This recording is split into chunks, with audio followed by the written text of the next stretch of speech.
Hello everyone. I decided to do this video to call out a real problem in the United States today.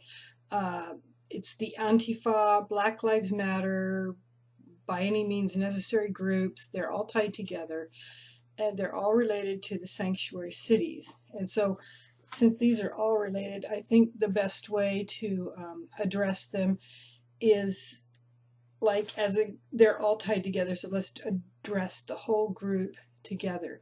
Now, first of all, Antifa and By Any Means Necessary and Black Lives Matter are kind of anarchist groups, but what you don't understand, because I've seen this before in history, these people are communist, Marxist, Leninists, and that's basically Bolsheviks, okay? And basically, Bolsheviks, heavy on the bull, because they are trying to affect something that they did in the Russian Revolution, the October Revolution in Tsarist Russia, and they're thinking that they're going to be able to do this, repeat this same thing, uh, but they can't because we are too big. A number of people in Russia were very dispersed. They were very uneducated. They were also very unarmed.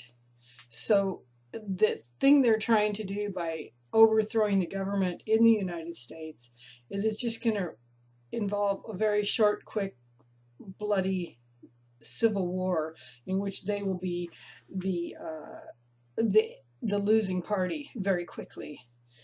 And one of the things is they are having some success now because they only uh, do their activist activities in cities that support them, like Berkeley, San Francisco, Austin, Texas, and various other cities.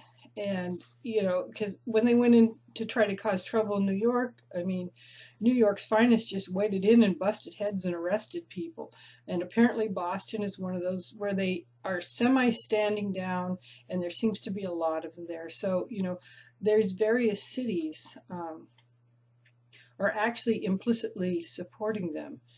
And these liberal politicians in these cities and states are hoping to make political hay with this, political gain for themselves out of using Antifa as a tool, like they did in Charlottesville, another, city where they use the Antifa and the police stand down.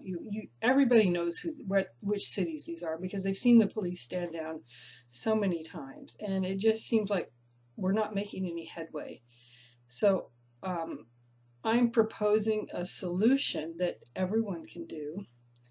Every person can do this. And it could be done immediately, like today you could start doing this. And also, what I'm proposing is that we as Americans impose economic sanctions on the Antifa, the Black Lives Matter, and By Any Means Necessary Marxist-Leninist Bolshevik groups by simply not choosing where we spend our money. Do not spend your money on anything that is produced or headquartered in a sanctuary city. And do not buy things in these sanctuary cities, these cities that support the Antifa. Do your shopping elsewhere. If you live in San Francisco or downtown Seattle, do your shopping in the suburbs where those cities do not support the Antifa. Because in a lot of these sanctuary cities, you might have a central city there, the actual city of, say, of Seattle or Austin, but there are many communities outside of those cities that do not support the Antifa. For instance, here I live in Seattle area, and I don't go downtown. I don't go to restaurants in Seattle. I don't go to movies or theater or anything in Seattle. I avoid that place as far as possible, mostly because they want to punish you for driving a car, so the parking is just extraordinarily bad. And so I do everything I can to avoid spending any money in Seattle. But for instance, Starbucks is in Seattle, so I don't go to Starbucks, right? But outside of Seattle, in Kirkland, is a more friendly city, and that's the headquarters of Costco, right? So those are just examples. I'm not endorsing them or anything, but for instance, in San Francisco, you go down to Ghirardelli Square, and that's Ghirardelli chocolate. So maybe consider a different option for your chocolate. I mean, it sucks to be a business in one of these cities, but the thing is until we start imposing economic sanctions, that's one thing we as Americans can do: choose where to spend our money. And on that note, maybe also choose where, choose, when you have an option, choose a local business, a small business, or at least a regional business. Like one of the grocery stores I go to is not a national food chain, but it's at least regional. It's headquartered in Nampa, Idaho, and here I live in the Northwest, so I'm kind of supporting at least a regional grocery store.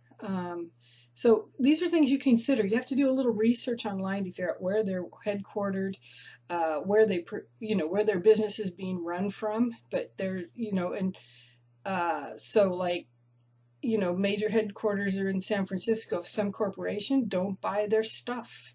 If we choose where to buy our stuff, and if you live in one of these cities, instead of buying there, go to a mall outside of the city and buy there, or a shopping center outside of the city. This is something we could all do, and we could do it immediately. And I don't know how much of an impact it would have, but if enough people do it, it might make enough of a difference to make these corrupt mayors in these sanctuary cities to back down on their on their support of the Antifa, and not upholding the laws of the country. Find these, know where they are, and choose to spend your money where it is politically right to do. So anyway, my take home from this is choose where to spend your money, and don't feed the Antifa.